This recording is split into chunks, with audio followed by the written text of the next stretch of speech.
এইভাবে যে কমিটি বিলুপ্ত করে দিবি বুঝবেরই পাইনি রাজ্জাক ভাই। কেন্দ্র আর কত সহ্য করবি? মাস্টার আর হাবিব তো এতদিন দুই নৌকাতে পা দিয়ে চলছে, সেটা ছুটে গেল, আর এই কাম আরো অনেক আগে করা উচিত ছিল। তারপরেও ভাই এখানে এখন তাদের বিকল্প কে হবে সেটাও তো ভাবার বিষয়। বিকল্প বহুত লোক আছে, রাজনীতিতে শেষ বলে কিছু নাই। মনিরুল ইসলাম রাজ্জাক আর শফিকুল ইসলাম বাপ্পি আজ থেকে বগুড়া জেলা কন্ট্রোল করবে। তাও ভাই বহিষ্কার যতই করুক মাস্টার আর হাবিব ভাইয়ের সাথে আলোচনা করে নিলে হতো না? অন্তর এত কথা বলতেছে কেন? দল থেকে বিতাড়িত লোকদের সাথে কিসের কথা? কেন্দ্র থেকে নির্দেশনা পাই সব করতেছি। দেখো, নতুন কমিটিতে যদি থাকতে চাও তাহলে কিন্তু আমাদের ফর্মুলায় চলতে হবে। তাই বাড়াবাড়ি করে কোনো লাভ নাই। বগুড়া জেলায় এখন কার ক্ষমতায় চলবে সেটা ডিসাইড করব এখন আমরা। আর একটা কথা মনে রাখবা, ক্ষমতা কিন্তু চিরদিন একই পালে বয়ে চলে না, পরিবর্তন হয়। তাই যেভাবে বললাম সেইভাবে কাজ করো। কি খবর দপ্তর সাহেব? ভাই আপনারা আছেন, বসেন। অন্তরে তাহলে আমি চলে গেলাম। আচ্ছা ভাই। এই রাজ্জাক লক্কর চক্কর এটি কি জন্য আসছিল রে অন্তর, কাহিনী কি? রাজ্জাক ভাই আর বাপ্পি বলে নতুন কমিটিতে আসবি, তাই তো শুনলাম। পার্টি অফিসে আসে তো আমার সাথে এগলেই আলোচনা করলো। আর তুই কি করবো? আমি তো উভয় সংকটে পড়ে গেছি, কি করবো বুঝবেরই পারছি না। কে তুই জনতা পার্টির সভাপতি হয়ে যা, অকরে জায়গা ছেড়ে দেবো কিসের জন্য? মজা করছেন ভাই? বহিষ্কৃত কমিটির দপ্তর সম্পাদক হয়ে ডাইরেক্ট সভাপতি, এটা পসিবল নয়। মোল্লা ভাইয়ের সাথে বলে তলে তলে লাইন ঘাট করতেছে বাপ্পি আর রাজ্জাক ভাই। দেখছো মাস্টার, 12 ঘন্টায় হয়নি আর নতুন মির্জাফর করে আবির্ভাব হচ্ছে। কার দূর কত দূর সেটা দেখা যাবে নি। আর অন্তর তুই কি করবো? আমরা তো বড় সমাবেশের মাধ্যমে আগামীকাল জনদরদি পার্টির যোগদান করিচ্ছি। আপনাদের হাত ধরে রাজনীতিতে আসছি ভাই, আর দপ্তর সম্পাদক তো আপনারাই হামাক বানাছেন। তাই আগের হাল যে দিক দিয়ে যাবি পাশের হালও ওই দিক দিয়েই যাবি। তবে আমাকে একটু কয়েকটা দিন সময় দেন। ঠিক আছে, আর শোন, আমাকে যারা শুভাকাঙ্ক্ষী নেতা কর্মীরা আছে তাদের মধ্যে কে কে জনদরদি পার্টির যোগদান করবি তুই কি কিছু জানিস? অনেকেই আছে ভাই, খালি গুদগুদ ফুসফুস করিচ্ছে, খালি কোয়ার পাচ্ছে না। তাদের নামগুলো তাহলে তুই লিস্ট করে আমাকে দিয়ে দিস। কেডা কেডা এর মধ্যে উল্লেখযোগ্য আছে রে? রফিক, জিয়াদ, হাসান, মমিন, আব্দুল বারি, এমদাদুল, ময়জাল আর শাকপালা শামিম আর ফয়সালও আছে ভাই। এরা কিন্তু শামসু ভাইয়ের সেই ভক্ত। আর তোর গ্রুপের মধ্যে কেডা কেডা আছে? আমার গ্রুপের সবাই পজিটিভ আছে ভাই, খালি জাইদুল আর ফরিদুলের মধ্যে ভেজাল দেখিচ্ছি। তলে তলে শুনবার পাইলাম এরা বলে বাপ্পির হয়ে কাজ করবি। তোর নিজের ইউনিটি তুই ঠিক করে পারিসনি, তাহলে তুই কেমনে কি করবো? ভাই আগেরে সাইড করে রাখেই সবকিছু করতেছিলাম, ভালোই হলো। আগেরে নিজেদের রূপ নিজেরাই দেখাছে। আচ্ছা ঠিক আছে, সমস্যা নাই। আর তুই তোর ইউনিটের সবাইকে নিয়ে প্রস্তুত হ, আগামীকাল কিন্তু সমাবেশে অংশগ্রহণ করা লাগবি। আর হাবিব ভাই, পার্টি অফিসের সামনে থেকে কিন্তু সকল জনতা পার্টির ব্যানারগুলো খুলে ফেলাতে হবে। গেটে জনদরদি পার্টির একটা বড় সাইনবোর্ড লাগাতে হবে, আর ভেতরে সব জায়গায় শামসুর লম্বা লম্বা ছবি লাগাতে হবে। কিন্তু ভাই রাজ্জাক ভাই তো কয়ে গেল তারা নাকি পার্টি অফিস সংস্কার করবি। চাপা একটারও আস্ত থাকবি না। এই পার্টি অফিস কার? ওর বাপের নাকি? আমার বাপ দাদার জায়গার উপর এই পার্টি অফিস তৈরি করা হয়েছে, সেটি ওরা কেমনে সংস্কার করবার চায়? আর অন্তর, তোমাকে কয়ে দিচ্ছি, জনতা পার্টির কোনো চিহ্নই যেন না থাকে এই পার্টি অফিসে, তুমি সেই ব্যবস্থা করো। আর কেউ যদি এটি মাতব্বরি করবে আর আসে তাহলে কিন্তু হাসপাতালে পড়ে থাকা লাগবি। এই হাবিব ভাই, এই পোলাপান দিয়ে কার্যক্রম শুরু করে দেন তো, পার্টি অফিসে চেয়ারে পাল্টে ফেলে দেওয়া লাগবি। আর অন্তর, তোমাকে যেভাবে বললাম তুমি সেই মাফিক কাজ শুরু করে দাও। আর আগামীকাল সকাল 10টায় আলতাফন নেসা খেলার মাঠে কিন্তু আমাদের সমাবেশ, এটা মাথায় রেখো। আচ্ছা ঠিক আছে ভাই, আমি তাহলে গেলাম।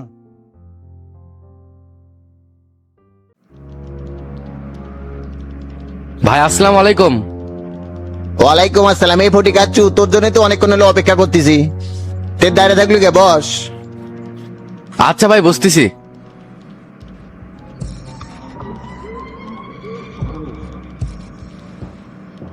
জজের সাথে তো কথা হলো রে, তাই কম আবার হুট করে 7 দিন ডেট ভাটে দিল। কোন কি ভাই, 7 দিন ডেট পিছে গেছে মানে? এই কত সবিক চাচা শুনলে তো চিল্লাচিল্লি শুরু করে দিবি।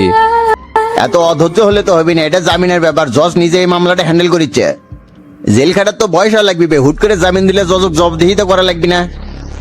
আইনেরও তো কিছু নিয়ম কানুন আছে, সেটা মানেই তো কাজ করতে হবে।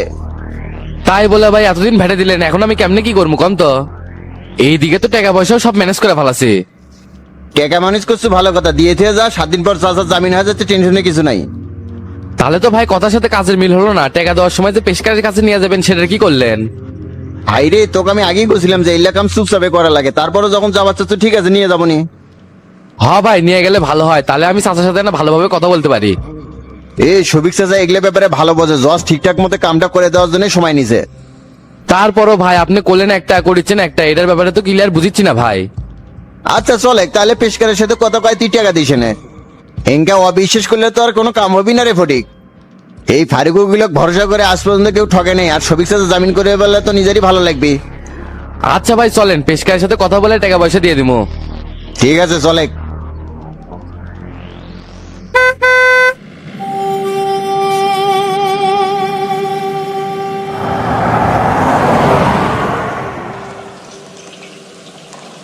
রে হাসু নাকি এদিকে কেমন আসিস না, আমার সাথে দেখাও করিস না। আপনার ঘরে উপর মন খারাপ করছি ভাই, এই জন্য আসিনি। মন থাকলে ভালো হবি খারাপ হবি এটাই তো মনের ধর্ম, তা কি জন্য মন খারাপ হলো কত? আপনার ঘরে সেল থেকে আমাকে বের করে নিয়ে গেল, একবারও তো জেল পুলিশে কিছু করলেন না। আর নিয়ে যায় এমন কোন রুমে রাখছে ভাই, রাত কাটাতেই জীবন বের হয়ে যায়। কি করবো রে, এটা তো জেল, এখানে ব্যক্তিগত ইচ্ছা অনিচ্ছার কোনো দাম নাই। তারপরে ও ম্যাট দাদুর সাথে কথা হয়ে দেখবো নি কিছু করা যায় কিনা। হ্যাঁ ভাই কিছু একটা করেন, আমি আপনার ঘরের সাথে থাকতে চাই। ওটি থাকতে থাকতে তো আমার জীবন একবারে কয়লা হয়ে গেছে। এখন যে সকল বন্দী ভাইদের নাম ডাকা হচ্ছে তাদের প্রত্যেকেরই সাক্ষাৎ: মোহাম্মদ শরীফুল ইসলাম পাতা, পিতা মফিজউদ্দিন দুপচাচিয়া; শফিকুল ইসলাম শফিক, পিতা আমির আলী সাধারণ। শফিকের দেখেছি ভালোই লোক আসা শুরু করছে, তুমি আমার আগেই ভাই হবি নাকি? না সেটা কেমনে, জামিন তো সহজে হওয়ার কথা না। কে ভাই, শফিক চাচার জামিন হচ্ছে নাকি? না সেগুলা কথাবার্তা চলতেছে, এখনো ফিক্সড হয় নাই। চাচার সাথে মনে হয় বাড়ির লোকজন দেখা করবে যাচ্ছে, তার মানে তো মনে হয় বাড়ির খাবারও আনছে ভাই। খাওয়ার সময় তাহলে আমাকে না ডেকেন। আচ্ছা ঠিক আছে ডাকমন, এখন না শরীরটা টিপে যেত, খালি ম্যাচ ম্যাচ করতেছে। আচ্ছা ঠিক আছে ভাই, আপনি উপর হয়ে শুয়ে পড়েন, আমি ভালো মতো টিপে দিচ্ছি, সেই মজা পাবেন।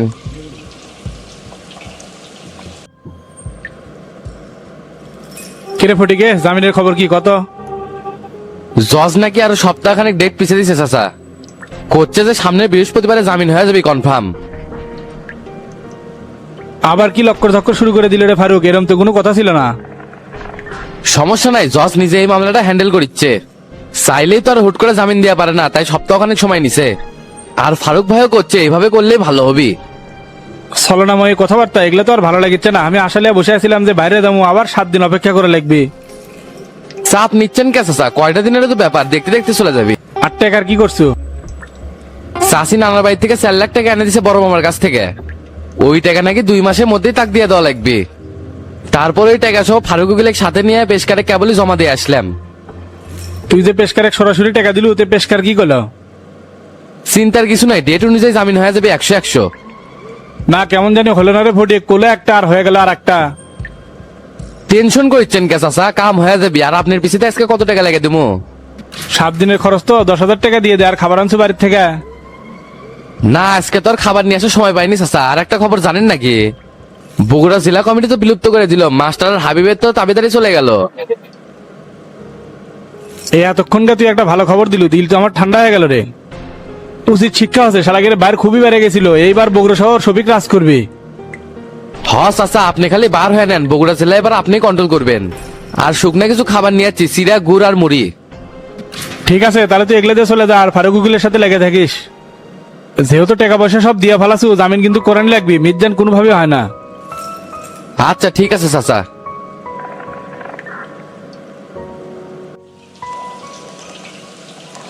কি হলো চাচা, আপনার বলে আজকে জামিন হয়, সেই না ফটো ফটো করছিলেন? সামনের বৃহস্পতিবার হয়ে যাবে রে, টাকাও দিয়ে দিছি, ডিল ফাইনাল ইনশাল্লাহ। একেবারে মারা সারা, এই টাকা তো মায়ের ভোগে চলে গেল চাচা। এটা সহজ কোনো মামলা না চাচা, নিম্নকোর্ট থেকে এটা সহজে জামিন হবি না। যত কিছু আপনি করেন না কে, আর টাকা দেন না কে, নিম্নকোর্টে আপনার জামিন হবি না, হাইকোর্টে জামিন ধরাই লিখবি।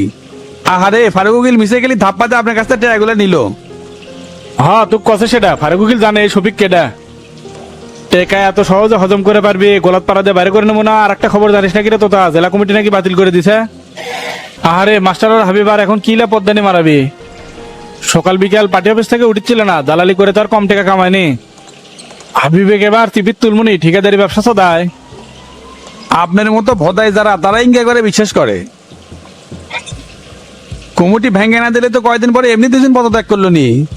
বগুড়া জেলাতে জনদরদি পার্টির কমিটি হয়ে গেল মনে করেন। খেলা শুরু হয়ে গেছে চাচা, এই সময় আমার বাইরে যাওয়া খুব দরকার আছিল। কিরে তুই বাইরে যা কি করবো, শামসুর দলের যোগ দেবো নাকি? তাছাড়া আর করবি কি? এই তো বোকার মতো কথা করছো পাগলা, এটাই সুযোগ। বাইরে আমরা 2জন সভাপতি সেক্রেটারি হমু, মিসাই শামসুর কর্মী হয়ে যাবো কিসেক। আপনার মতো জোচ্চরের সাথে আমি আর নাই, মাপও চাই দোয়াও চাই। শামসুর সাথে কোনোদিন আর বিট্রে করবো না, যতদিন বেঁচে থাকবো তার হয়ে কাজ করে যাবো। না ঠিক আছে, ভদাই পাবলিক আবেগে যায় ভয়েস দিবি, সঠিকটা বুঝবি না। আচ্ছা যা পারিস কর গা, ফটিক কিছু শুকনো খাবার দিছে তো ওটা দিয়ে তুলে লেসি। কে আজকে বাড়ি থেকে খাবার দেওয়া যায় নাই? না সুযোগ বলে পায় নাই, তুই থাক আমি আসতেছি। আচ্ছা যান। এরম ধুম ধরে বসে থাকলে কে, গাড়ির কি ব্যবস্থা করলে? এই গাড়ির দাম 4,50,000 কেউ দাম কয় না রে বউ। আর এই দামে বেচলে তো লস হয়ে যাবে, বাকি 50,000 টাকা তো রাব্বি দিয়ে পারবি না। তাহলে কি করবে চাচ্ছ? পার্টির জন্য অপেক্ষা করা লাগবে, না হলে গাড়ি ভাড়ায় চালামু। ওটাই ভালো হবে নি, যে কয়দিন বেচা না হয় ওই কয়দিন ভাড়া মারো।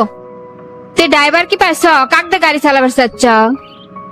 রাসেল তো কয়ে আসলে মুই একটু ড্রাইভার ম্যানেজ করে দিবার চাইলো, না হলে আমি নিজেই চালামু, সমস্যা কি? উই বলে গাড়ি চালাবার পাবি, অ্যাক্সিডেন্ট হয় দাঁত কেলে থাকবি নি, আর দোকান কেনা দেখবি নি, মানুষের উপর ভরসা করে দোকান চালান যাবি না। কে তুমি দোকান চালাবে, আমি গাড়ি চালামু, তাহলে টাকা ইনকাম বেশি হবে। ঠেকা পড়ছে আমার দোকানে বসার, সোলপোল নেই, সারাদিন কোন দিক দিয়ে যায় টের পাই না। তার সে রাসেলের কাছ থেকে একটা ড্রাইভার নাও, তোমার চালানোর দরকার নাই। আর রাব্বি জানি দোকানের আশপাশে ঘিরবেন না পাই, উই যে এত বড় কাম করবি ভেবেরও পাইনি। না না, এই আয়নালার বলদ নাই, চালাক হয়ে গেছে। তে ভাত দেও তো, খিদে লাগছে, তাড়াতাড়ি খেয়ে আবার দোকানে যাওয়া লাগবে। আচ্ছা ঠিক আছে, তুমি ফ্রেশ হয়ে টেবিলে এসো, খাবার দিচ্ছি।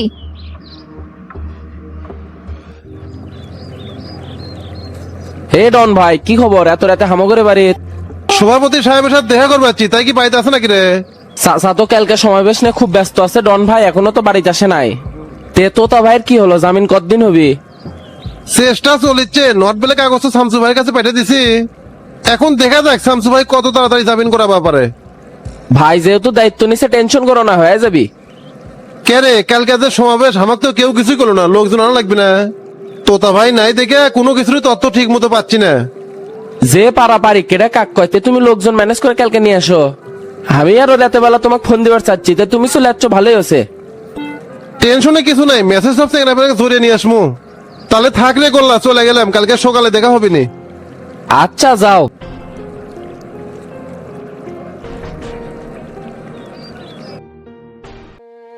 সারা বাংলাদেশের সফর শেষ করতে 10-15 দিন সময় লাগবে সেলিম ভাই।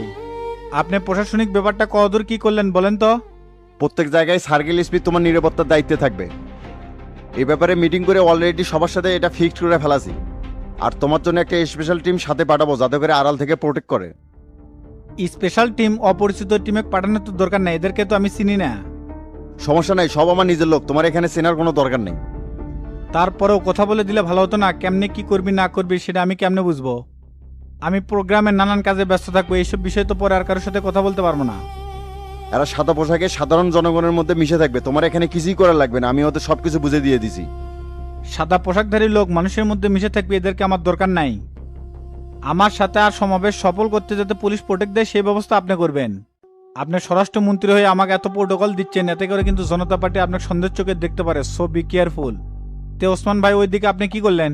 সকল প্রস্তুতি নিয়ে আসে আমি প্রত্যেক জায়গায় ক্যাডার গ্রুপকে সক্রিয় করছি। নারায়ণগঞ্জের গাজী ওসমানের সাথে কথা হচ্ছে, পুরো নারায়ণগঞ্জ কভার করবি।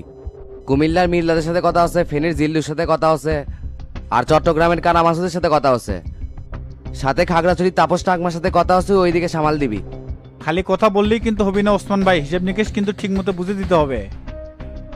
সরকারি দল প্রশাসন দিয়ে কিছু করতে না পারলেও সন্ত্রাসী দিয়ে কিন্তু করতে পারে, সো আপনার উপর দায়িত্ব কিন্তু অনেক। আপনি যে নারায়ণগঞ্জের গাজী ওসমানের কথা বলতেছেন, ওই কিন্তু জনতা পার্টির মোত্তালিবের খাস লোক। ওই যে অ্যাকুরেট হয়ে আমাদের হয়ে কাজ করবে, তার গ্যারান্টি আপনি কিভাবে দিচ্ছেন? ওর সাথে তো আমার দীর্ঘদিনের সম্পর্ক, কিন্তু তোর কথা করার সাথে সাথে কোমা নিজের মতো করে নিল। করছে যেহেতু শামসুবে আসিচ্ছে, দলমত নির্বিশেষে সকল প্রোটোকল দিয়ে সমাবেশটা শেষ করবো। আর আমি যদি গাজী ওসমানকে নির্দেশ দিই, ওই তো এখনই মোতালেবকে পেলে দিবি। ওসমান ভাই, সন্ত্রাসীদের দলে ফেরান যাবি না, এদের দিয়ে শুধু কাজটাই করে নিতে হবে। আপনার উপর যে আস্থার ভরসা আছে, এটা যেন কখনো নষ্ট না হয়। এই ব্যাপারে তুই কোনো টেনশন করিস না, তো রিল্যাক্সে সফরে বাড়ায়, সব দায়িত্ব আমার। আর কক্সবাজারে কালা সৈকতের সাথে কথা হচ্ছে, তুই ওখানে সবকিছু হ্যান্ডেল করবি। আর রাঙ্গামাটির কি করলেন? ওখানে কে দায়িত্বে থাকবে? ওখানে আমার নিজস্ব লোক পিন্টু আসলাম দায়িত্বে থাকবি। আপনারা দেখি ওসমান ভাই সারা বাংলাদেশের সন্ত্রাসী সক্রিয় করে ফেলাছেন। কিছুই তো করার নাই মন্ত্রী সাহেব, আমাদের নিজস্ব শক্তির তো দরকার আছে। জনতা পার্টি যে হারে পিছিয়ে লাগছে, কখন কোন দিক দিয়ে ক্ষতি করে কোয়া যায়। জনতা পার্টির ওই মুরদ নাই, তবে তোফায়েল, হানিফ, মোল্লা, হাজি এরা বেশি ফালাফালি করতেছে। এলে ফালাফালি করতে একসময় গর্তে চলে যাবি, সেই সময় সামনে চলে আসতেছে। এই সফর যদি আমরা সাকসেস করতে পারি সেলিম ভাই, তাহলে সারা বাংলাদেশে আমাদের শক্ত একটা ইউনিট তৈরি হয়ে যাবে। আর সফর সঙ্গীদের সাহস দেওয়ার জন্যই আমার পুলিশ প্রোটোকলের দরকার। আর আমার ওপর কেরা অ্যাটাক করবি সেটা দেখে লোম, অতীতের ইতিহাস তো আছেই।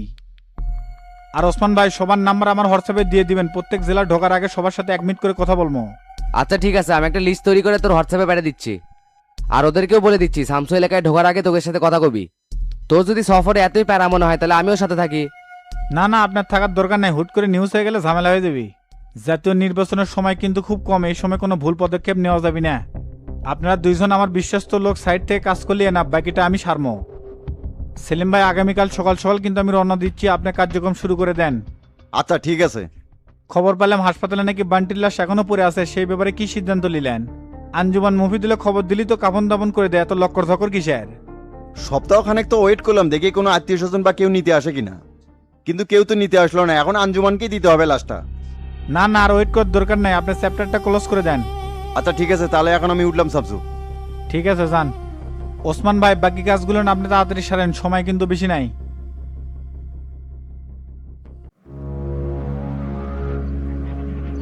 মিডিয়া কি শামসুর দালালি করা শুরু করলো নাকি? তাকে এত কাভারেজ করার মানে কি? সুযোগটা তো আমরাই দিছি লিডার, তথ্যমন্ত্রী কি মাথা কামায়, এগুলো কি তার চোখে পড়ে না? নাকি সেলিমের মতো এও শামসুর কাছে বিক্রি হয়ে গেল? এইসব কি তোফায়েল, সেলিম বিক্রি হয়ে গেছে মানে? নাকি তোমার ছেলের জামিন হচ্ছে না দেখে আক্রোশে কথা বলতিস? তা বলতে যাবো কেন, কিন্তু আমার বেটা কোনো অন্যায় করেনি, তাকে ফাঁসানো হচ্ছে। প্রশাসন শামসুর সাথে হাত মিলাছে লিডার, এদের পরিকল্পনা আমার ছেলে নিজ কানে শুনছে।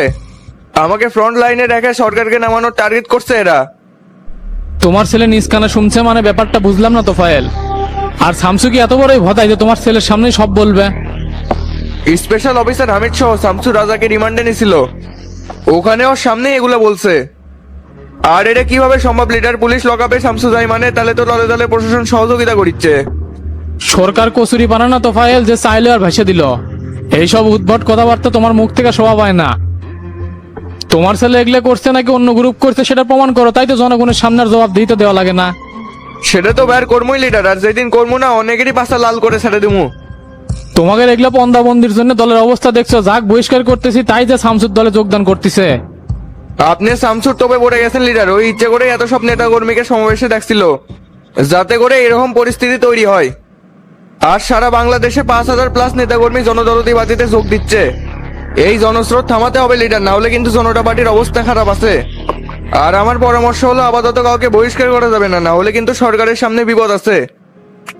আমি তো সবই বুঝতে পারতেছি তোফায়েল, এখন যেভাবে হোক একে আটকাতে হবে সেই ব্যবস্থা করো। ওই জন্যই তো আমি আগেই বলছিলাম মামলা দিয়ে জেলে ভরে ফেলে, কিন্তু আপনি তো আমার কোনো কথাই শুনলেন না। মিথ্যা মামলাতে জেলে ভরে আরো বিশৃঙ্খলা তৈরি করবে দেশে, তাতে তো ও আরো বড় নেতা হয়ে যাবে। আর ওর জনপ্রিয়তা তুমুল হারে বৃদ্ধি পাবে, তাই এমন কাজ করা লাগবে যাতে করে সামনে এগোতে না পারে আর রাজনীতির স্বাদ একবারে মিটে যায়। তাহলে আপনি লিডার সাধারণ সম্পাদক পদে হানিফকে বসে দেন, আর এইদিকে আমি সব সামলাচ্ছি। এত সিনিয়র নেতা থাকতে জুনিয়রকে কেমনে লিডার বানায় বলো তো? এই সিনিয়ররাই তো দলের হোগাটা মারছে লিডার, তারপরেও আপনি এদের কিভাবে দায়িত্ব দিতে চান? আপনি আমার উপর ভরসা রাখতে পারেন, কেমনে মাঠ ক্লিয়ার করা লাগে করিচ্ছি। আর আমার ছেলের ব্যাপারে আমি আর কোনো রিকোয়েস্ট করব না, ওকে নির্দোষ প্রমাণ করেই বের করব। ঠিক আছে তোফায়েল, 2-4 দিন চিন্তা ভাবনা করে আমি কমিটি ঘোষণা করে দিব। আচ্ছা লিডার, তাহলে আমি এখন উঠলাম, আর আপনি দেখেন কোন দিক কি করা যায়।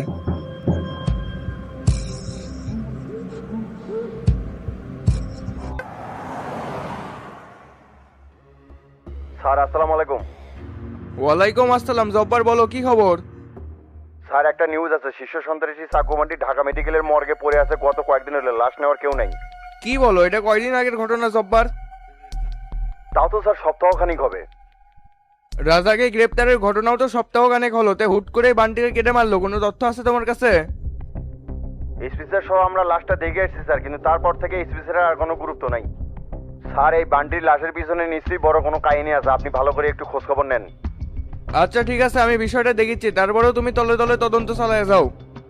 Okay sir.